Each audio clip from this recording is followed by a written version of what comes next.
Ei, me fala uma coisa, será que existe uma promessa na Bíblia para a proteção física da nossa existência? Será que existe diferença entre proteção física e proteção espiritual? Afinal de contas, se Deus é onipotente, por que o mal nos sobrevém? Essas e outras questões serão respondidas nesta videoaula, então não percam!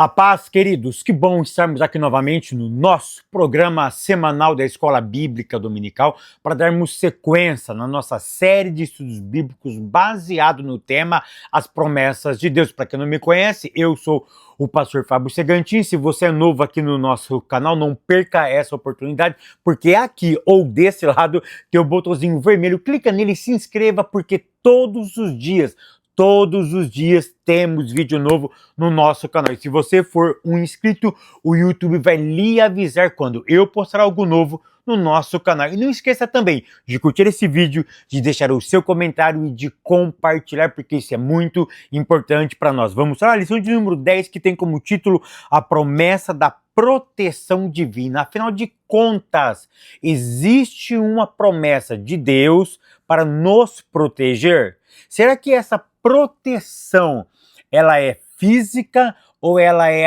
apenas espiritual? Se Deus realmente é onipotente e onipotente é aquele que tem todo o poder, por que coisas ruins acontecem conosco em algum momento da nossa história? É isso que nós vamos ver um pouquinho sobre a promessa da proteção divina. E aí nós vamos usar dois textos para fundamentar a promessa da proteção divina. O primeiro texto é Efésios, capítulo 6, do verso 10 ao verso 17, e o Salmo 91, o tão famoso Salmo 91, que tem pessoas que abrem o Salmo 91, coloca ele aberto na cabeceira da cama, pensando que ele é mágico, que ele vai nos proteger. Então, Salmo de número 91. Tópico primeiro, proteção espiritual contra o inimigo. Ponto 1, proteção contra o maior inimigo. Aqui você precisa aprender algumas verdades. Primeira, que estamos em guerra. Se nós não termos essa consciência, a nossa vida fica frágil, a nossa vida fica vulnerável, a nossa vida ela perde o sentido. Eu preciso ter esse entendimento que nós estamos em guerra. Eu vou mais profundo ainda, que nós nascemos em guerra, ou nascemos para uma guerra que nós não começamos, uma guerra que eu não começo, mas ela vem, ela se apresenta a mim. Então essa é a primeira verdade que eu preciso entender. A segunda verdade, que nós temos um inimigo. Se eu estou em guerra, então eu tenho um inimigo. Terceira verdade que eu preciso entender é que somos incapazes de vencer essa guerra sozinho. Você não consegue vencê-la de forma sozinha. Fabio, mas eu sou inteligente, não importa o quão inteligente você é. Não importa o nível de conhecimento, o nível de sabedoria, a sua condição financeira, você não é capaz de vencer essa guerra sozinho. E a quarta coisa que você precisa entender é que temos que lutar com as ferramentas certas. Porque pessoas perdem batalhas espirituais?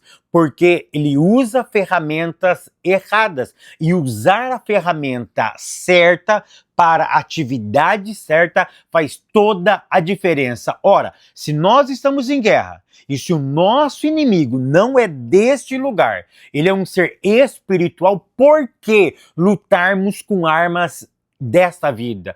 Por que materializarmos? Por que pegarmos ferramenta do mundo físico, se nós estamos lutando com um ser extremamente espiritual? Ou seja, o diabo é espiritual. É por isso que a Bíblia dá armas específicas para lutarmos com um ser específico. Se nós entendermos essas quatro verdades, a nossa vida ela ganha um outro patamar. Ponto 2, os inimigos espirituais em Efésios. Então, olha só, nós estamos em guerra, Nós temos um inimigo, agora eu preciso conhecer esse inimigo. E a carta de Paulo aos Efésios, ele me dá no mínimo 4 verdades que eu preciso ficar atento. A primeira verdade que ele me apresenta é quem são os nossos inimigos? São os principados. O que é principados, Fábio? É uma espécie de, imagina hierarquia. Então, o que são os principados? São os seres que têm mais autoridade no mundo espiritual maligno. Esses seres, ele tem uma capacidade de alto escalão.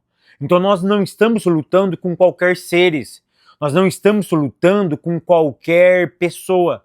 Nós estamos lutando com um ser que tem uma grande autoridade no mundo espiritual. Por isso que a Bíblia chama eles de principados, a autoridade principal. E depois a Bíblia diz ainda que o outro inimigo que nós temos são as potestades. O que são as potestades? São autoridades delegadas. O que são autoridades delegadas? Esses principados, eles nomeiam seres espirituais para agir em um momento específico e numa causa específica. Ou seja, eles não têm toda a autoridade, eles agem delimitado, eles agem baseado em uma jurisdição, baseado em uma ideia dessa liderança. Ou seja, o líder chega para ele e diz, olha, você tem que fazer isso, isso, isso.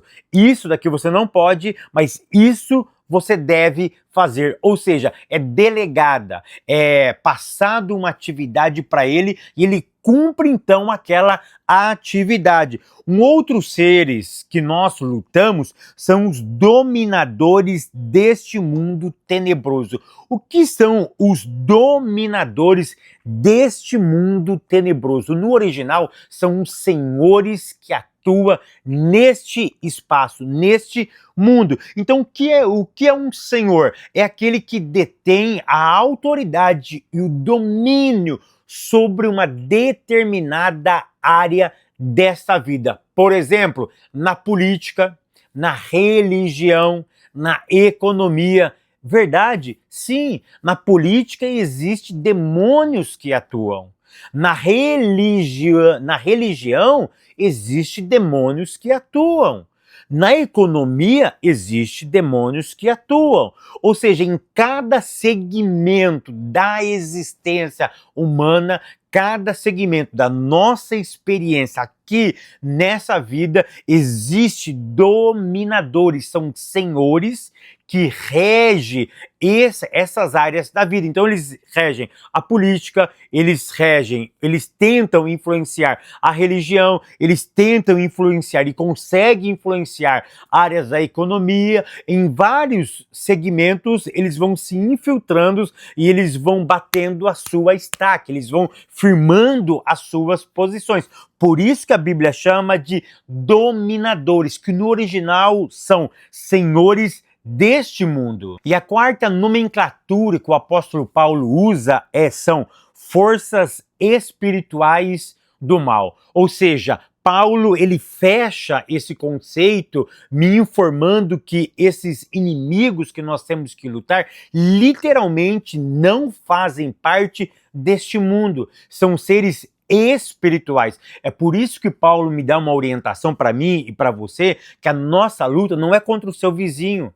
A sua luta não é contra o seu pastor, não é contra a sua família, não é contra os seus amigos, não são contra pessoas, não é nem contra carne, nem contra sangue, mas contra seres espirituais. É isso que Paulo está me informando, que a nossa luta é contra seres espirituais, que quando esses seres espirituais estão em atividades, eles interferem no nosso mundo físico. Então essa luta que você tem, essa discussão, essa briga, essa discórdia que você tem dentro de casa, dentro da sua igreja, na sua empresa, na onde você trabalha, na escola, onde você está inserido, presta atenção no que a Bíblia está nos orientando. Isso tem origem espiritual. Se eu não combato de forma eficiente a origem, a causa, onde isso está acontecendo, a gente se perde.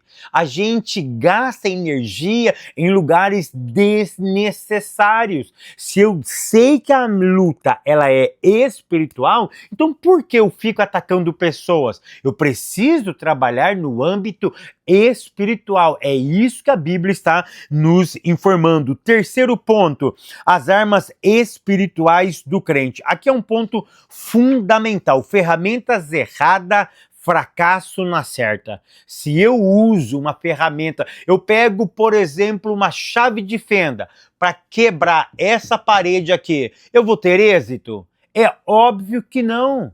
É óbvio que não. Uma parede não se quebra com uma chave de fenda. Uma parede começa a ser quebrada no mínimo com um martelo, no mínimo com um machado, com uma marreta, ou seja, tem que ser algo muito poderoso, tem que ser uma ferramenta certa, numa atividade correta, numa atividade certa. Então, se eu quero quebrar essa parede aqui, ó, eu não posso usar, por exemplo, uma colher.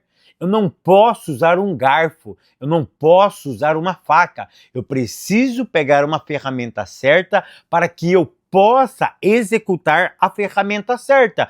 Por isso que lá na carta aos Efésios, a Bíblia menciona para nós as nossas ferramentas. E quais são as nossas ferramentas? Verdade, couraça da justiça, preparação do evangelho da paz, escudo da fé e capacete da salvação. O que você precisa entender aqui é o seguinte, que todas essas ferramentas você não encontra nessa vida. Você acessa elas de forma espiritual. A verdade, presta atenção, não é meramente uma atividade deste mundo. A verdade é algo espiritual.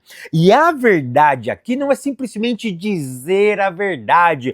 Presta atenção aqui, a verdade não é simplesmente um conceito. A verdade aqui é uma pessoa. Jesus disse: conhecereis a verdade e a verdade vos libertará. Mas Jesus disse: eu sou a verdade, eu sou o caminho e eu sou a vida. Quando Paulo me orienta que a primeira ferramenta que é a verdade, não é meramente dizer a verdade, não é um conceito, é uma pessoa. Se eu não me revisto dessa pessoa, eu não consigo vencer as batalhas espirituais da vida. É por isso que Paulo, ele clamava, ele fazia de tudo para que Cristo nascesse em nós.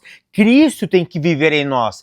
Cristo tem que habitar em nós. Por isso que a verdade aqui não é um conceito filosófico. Literalmente, a verdade aqui é uma pessoa. Se eu tenho essa pessoa, aí sim, a couraça da justiça, a preparação ou as sandálias da preparação do evangelho, o escudo da fé e o capacete da salvação são coisas que vai sendo gerada de forma automática. Por quê? Porque eu não tenho apenas um conceito, eu tenho uma pessoa capaz de gerar dentro de mim essas ferramentas. Tópico segundo, a maravilhosa proteção de Deus. Ponto 1, a promessa, a proteção de quem se relaciona com Deus. Agora nós entramos no Salmo de número 91.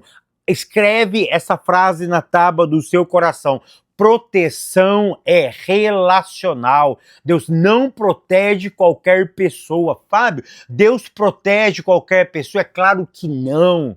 A Bíblia diz no Salmo 91 que Deus protege aquele que se relaciona com Ele. Proteção é relacional. Proteção é intimidade. Proteção é algo que vai sendo gerado gradativamente entre você e o próprio Deus. Por quê? Porque proteção segue princípios. Não existe proteção fora de princípio. É igualzinho a polícia, ela protege baseada em princípios. A Bíblia é a mesma coisa. Então o Salmo 91 começa, se eu pudesse resumir o Salmo 91 em uma palavra, eu resumiria: relacionamento. Salmo 91 é básico, o resumo dele é relacionamento. Como Deus me protege? Pelo meu relacionamento. É relacional.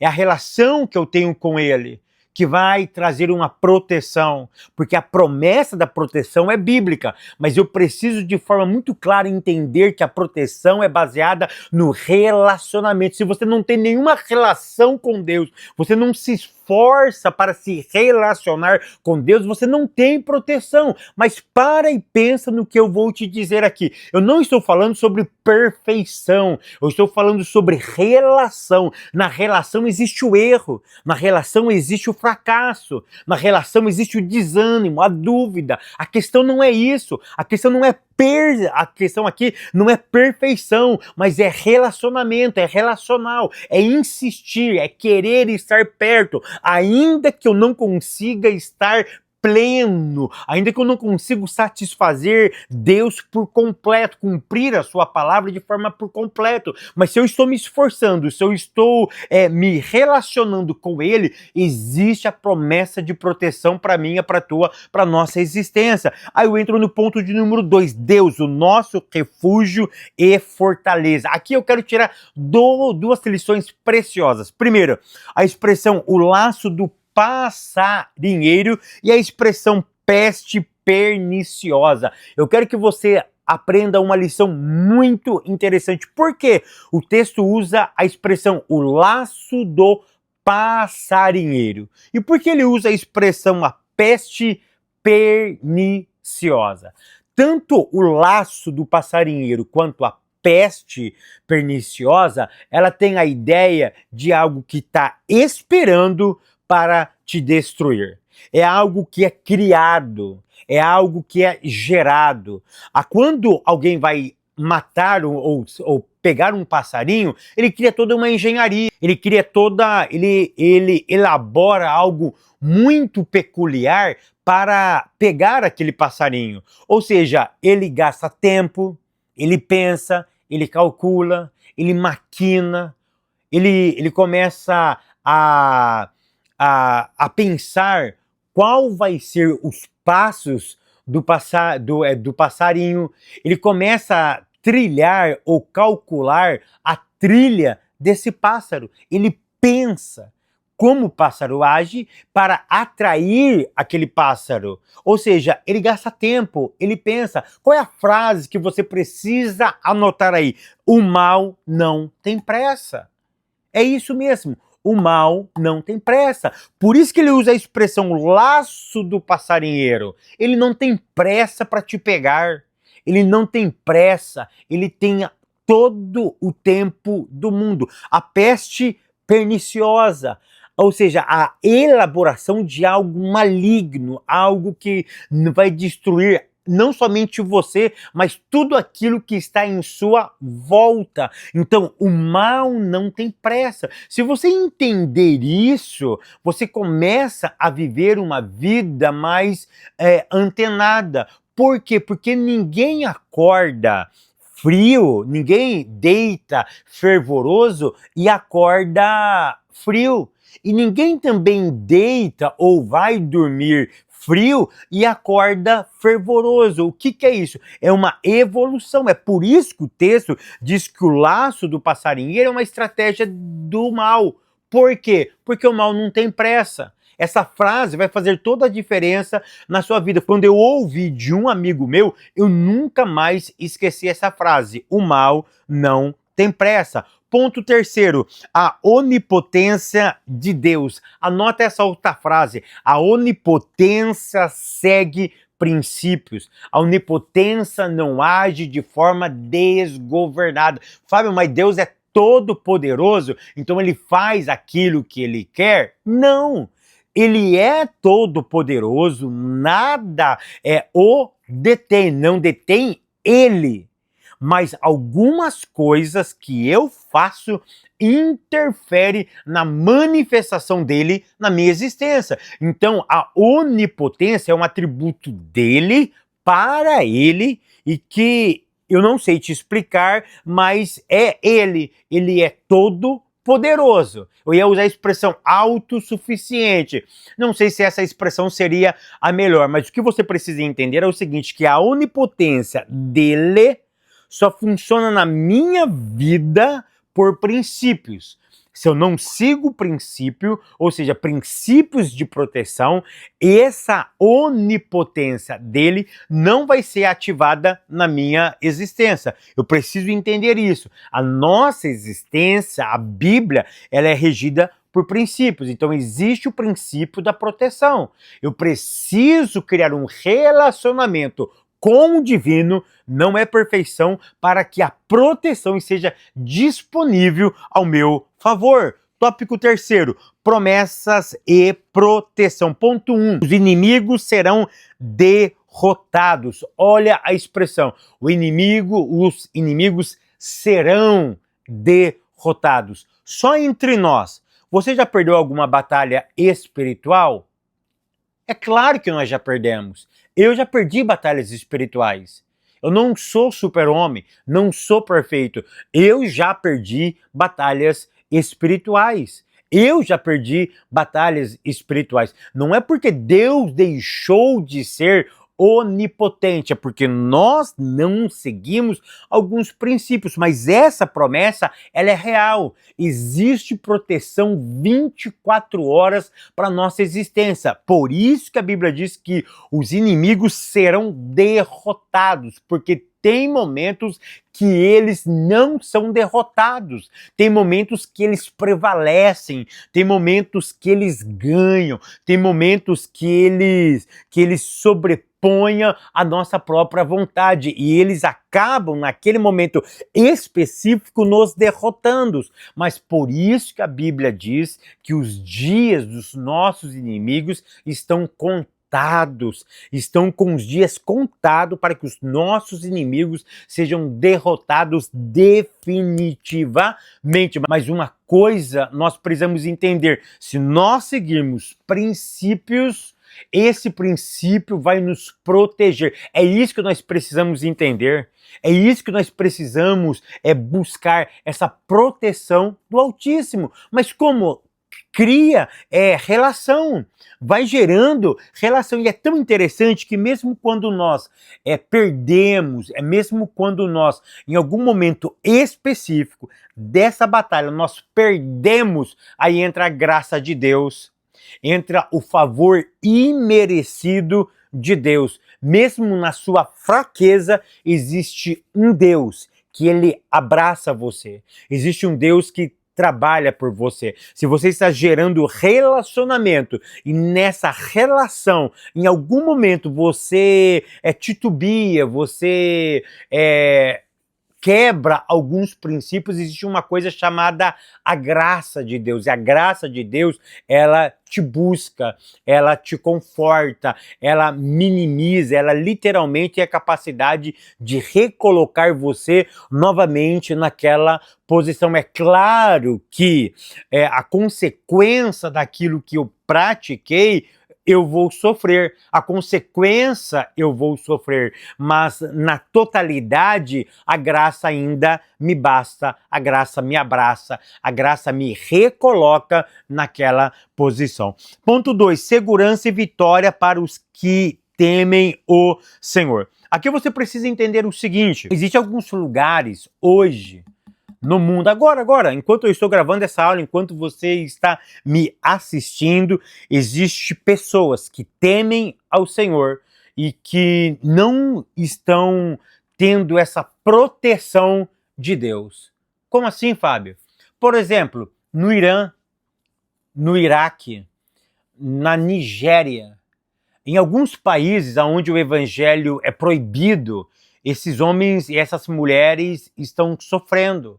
Eles estão apanhando, estão sendo torturados. O que você precisa entender é que existe sim uma proteção, mas essa proteção ela não precisa ser necessariamente física, mas ele protege a nossa alma, ele protege a nossa mente, que mesmo se o nosso corpo estiver sendo abatido, perseguido, afetado, flagelado pela nossa crença, pela nossa convicção de fé e de esperança, mas a nossa mente será blindada pelo poder do Espírito Santo. Por isso que essa proteção não está apenas atrelada ao mundo físico, ao mundo da matéria, mas existe uma proteção para minha alma, existe uma proteção para minha mente, existe uma proteção que protege a minha mente em relação às minhas convicções, em relação à minha fé, em relação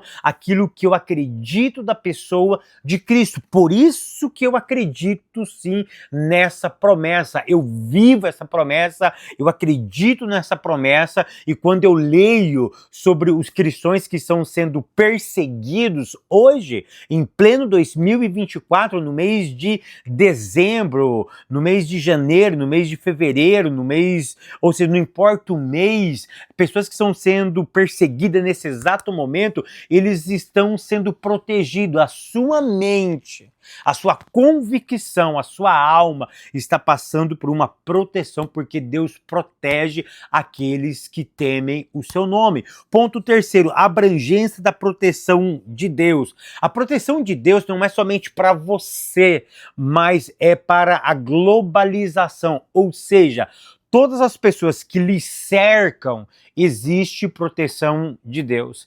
E eu acabei, nesses últimos meses, de provar dessa proteção. Eu recebi alguns e-mails de algumas pessoas dizendo: você demora para responder, você não me atende, eu pergunto e você não me responde. Mas eu passei por uma situação tão complicada, onde eu vi literalmente a morte.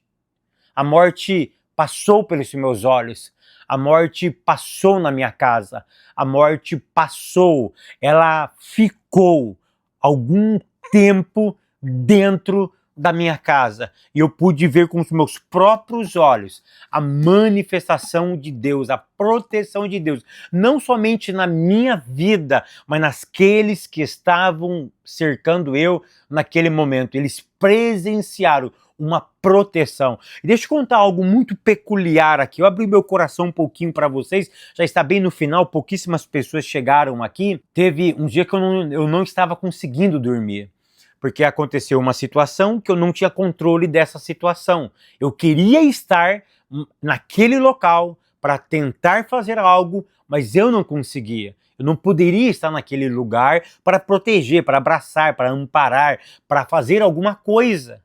E numa noite que eu não conseguia dormir, o Espírito de Deus simplesmente disse para mim um salmo: eu não durmo. E é tão interessante que quando eu deitava na cama, eu fazia de tudo para eu não tirar o cochilo. Sabe aquele cochilinho que aí você acorda assim, parece que passou um século, e você olha no relógio e passou 5 minutos. Você simplesmente cochila e levanta desesperado. E em uma dessas experiências, o Espírito de Deus ministrou esse versículo no meu coração: Fábio, pode dormir tranquilo. Enquanto você dorme, eu não durmo.